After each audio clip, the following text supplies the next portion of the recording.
अब पॉलिप कुछ इस तरह के दिखेंगे, जैसे कि ये हमारा अंदर का डाइजेस्टिव ट्रैक है, इसके अंदर ये एबनॉर्मल ग्रोथ हो रही है जिसको हम कहते हैं पॉलिप्स। अब इसको रिमूव कर देंगे डॉक्टर किस तरह से, जैसे कि मैंने आपको बताया कि जो इंस्ट्रूमेंट है उसके अंदर एक स्टूल लगा हुआ होता है, जैसे कि आप देख पा रहे हैं ये, तो इसमें ये टूल लगा हुआ है जिसकी हेल्प से क्या करेंगे डॉक्टर, ये पॉलिप को रिमूव कर देंगे, जिसको हम बोलेंगे रिमूवल ऑफ पॉलिप्स या फिर पोलिपेक्टोमी।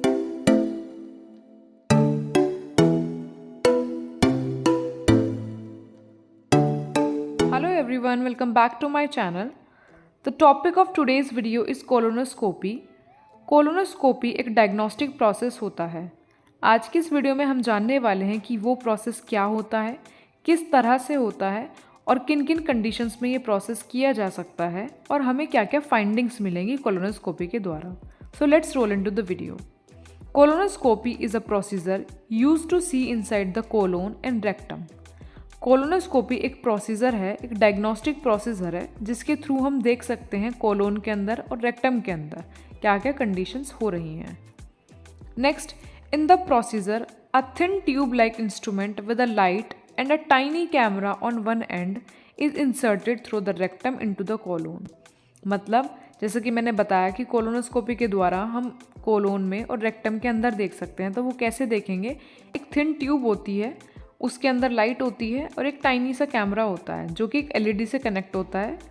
जब कोई डॉक्टर वो इंस्ट्रूमेंट किसी पेशेंट के रेक्टम के थ्रू कोलोन के अंदर इंसर्ट करता है तो उसके कोलोन के अंदर का जो व्यू है वो एलईडी पर शो होता है।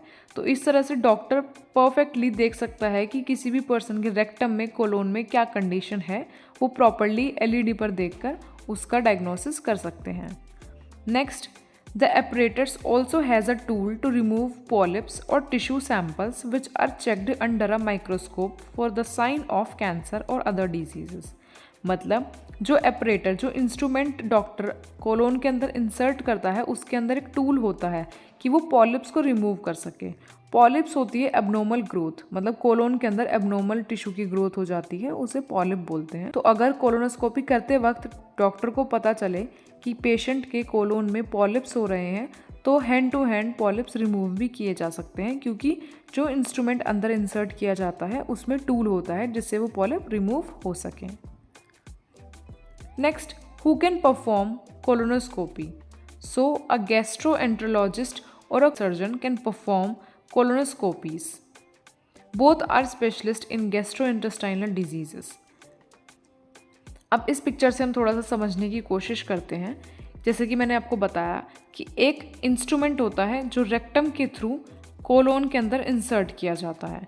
ठीक है, ये है हमारी स्मॉल इंटेस्टाइन हो गई, ये लार्ज इंटेस्टाइन हो गई। तो जो हमारा कोलोन है वो हमारी लार्ज इंटेस्टाइन का पार्ट है। ठीक है, यहाँ से रेक्टम है, ये कैमरा और ये इंस्ट्रूमेंट अंदर इंसर्ट हुआ। ठीक है, अब ये जो कोलोनोस्कोप है ये कनेक्ट है हमारी एलईडी से। एलईडी के ऊपर सारा प्रॉपर व्यू आता है कोलोन के अंदर का, क्या कंडीशन है क्या नहीं है, अल्सर हो रहे हैं, पॉलिप्स हो रहे हैं या जो भी कंडीशन है। ठीक है, इसे थोड़ा और अच्छे से समझने के लिए डॉक्टर किस तरह से परफॉर्म करता है, तो पेशेंट कुछ इस तरह की पोजीशन में होता है, डॉक्टर इस तरह से इंसर्ट करते हैं और सामने ही उनके, जैसे कि मैंने आपको बताया, मॉनिटर के ऊपर वो इमेजेस देखते रहते हैं कि क्या कंडीशन पेशेंट के कोलोन के अंदर हो रही है। इन पिक्चर से आप समझ सकते हैं कि किस तरह से डॉक्टर प्रॉपर प्रोसीजर वो करते हैं। Next, why it is done? आखिर कोलोनोस्कोपी करने की ज़रूरत क्या है? So to check for colorectal cancer और पॉलिप्स। कोलोन और रेक्टम के अंदर कैंसर चेक करने के लिए और पॉलिप्स चेक करने के लिए कोलोनोस्कोपी की जाती है। To check for the cause of blood in the stool और रेक्टल ब्लीडिंग। अगर किसी पर्सन के स्टूल में ब्लड आ रहा है या फिर रेक्टल ब्लीडिंग हो रही है तो वो चेक करने के लिए भी कोलोनोस्कोपी की जा सकती है, कारण ढूंढने के लिए, डायग्नोस करने के लिए कि क्यों वो ब्लीडिंग हो रही है। Next, to check for the cause of dark और ब्लैक स्टूल।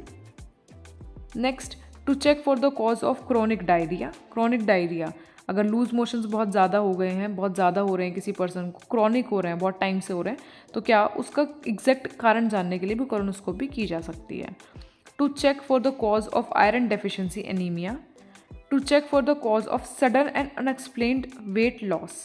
अगर किसी पर्सन का अचानक से ही और बिना किसी कारण के वेट लॉस हो रहा है तो उस चीज़ को भी डायग्नोस करने के लिए भी डॉक्टर कोलोनोस्कोपी सजेस्ट कर सकते हैं। Next, to check the colon after abnormal result from a CT scan, MRI or stool test. Suppose कीजिए किसी पर्सन का सिटी स्कैन, MRI या फिर स्टूल टेस्ट में कुछ एबनॉर्मलिटीज़ आई हैं, तो उस चीज़ की भी प्रॉपर फाइंडिंग्स के लिए कोलोनोस्कोपी की जा सकती है। नेक्स्ट, टू वॉच और treat inflammatory bowel diseases, to check for the cause of long term unexplained stomach pain. अगर किसी पर्सन को बहुत लंबे समय से स्टमक पेन है तो उस चीज़ के लिए भी कोलोनोस्कोपी की जाती है। अब कैसे करते हैं, क्या क्या प्रिपरेशंस, क्या क्या प्रिकॉशंस लेनी होती हैं। So the colon must be free of solid matter before the test is conducted, क्योंकि आप सभी जानते हैं कि कोलोन हमारे लार्ज इंटेस्टाइन का पार्ट है जहाँ पे हमारे स्टूल या हमारा फेसिस एक तरह से एक्यूमुलेट होता है। तो किसी भी प्रोसीजर को करने से पहले वो एरिया कोलोन हमारा क्लियर होना चाहिए, मतलब कोई भी सॉलिड मटेरियल हमारे कोलोन के अंदर नहीं होना चाहिए। Next, the patient may be asked to follow a low fibre और ऑल लिक्विड डाइट, क्योंकि अब सॉलिड मटेरियल नहीं एक्यूमुलेट होना चाहिए वहाँ पे, तो इसलिए पेशेंट को 2 या 3 दिन पहले एडवाइस की जाती है कि वो लो फाइबर का खाना खाएं या सिर्फ लिक्विड डाइट लें। The day before the procedure the patient is usually given enema. पेशेंट को एक दिन पहले अनीमा दिया जाता है सो दैट उनकी कोलोन क्लियर हो जाए properly. The patient may be asked to skip any blood thinner और any other medications. Most importantly, colonoscopy procedure से पहले पेशेंट को एडवाइस किया जाता है कि अगर वो कोई किसी भी कंडीशन की वजह से ब्लड थिनर ले रहे हैं, कोई भी अदर मेडिकेशंस ले रहे हैं जिसकी वजह से कोई कॉम्प्लिकेशन हो सकती है, तो वो डॉक्टर से डिस्कस करके डॉक्टर सजेस्ट करेंगे कौन सी मेडिसिन वो ले सकते हैं प्रोसीजर से पहले और कौन सी उन्हें नहीं लेनी है। नेक्स्ट, कोलोनोस्कोपी से आखिर हम क्या चीज़ डायग्नोस कर सकते हैं, फाइंडिंग्स क्या क्या हो सकती हैं कोलोनोस्कोपी की। So chronic colitis such as ulcerative colitis. Next is intestinal ischemia and ischemic colitis, diverticulosis and diverticulitis, ulcer and perforations, large bowel obstructions, colorectal polyps and colorectal cancer. So these are the some findings जो कि हम colonoscopy से find या diagnose कर सकते हैं। Further फिर इनका ट्रीटमेंट डिसाइड होता है। सो कोलोनोस्कोपी एक डायग्नोस्टिक प्रोसेस है, लेकिन colonoscopy can be a diagnostic procedure and a therapeutic procedure as well. अभी तक हमने समझा था कि ये डायग्नोस्टिक प्रोसेस है जिससे हमें फाइंडिंग्स पता चलती हैं, लेकिन ये थेरेपेटिक प्रोसेस भी हो सकता है।